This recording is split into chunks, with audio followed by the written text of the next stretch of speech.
Hi guys, good morning. It's 5:30. Tara, maglingkod tayo. Let's go! Yeesh. Tara na guys. Then let's get right. Let's go! Yes guys, sa bawat araw na hindi niya tayo pinabayaan, ligtas sa lahat ng kapahamakan, binigyan tayo ng lakas at katalinuhan.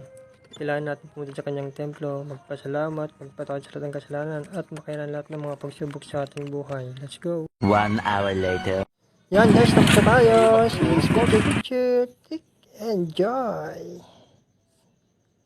Yan guys, uwi na pa tayo. Tapos na tayo magsumamba. Sana dito tayo makauwi guys. At siya nga pala guys, ang ganda ng paksa namin nga kanina. Pero yung teksto.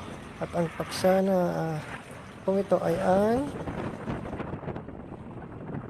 proud to be po.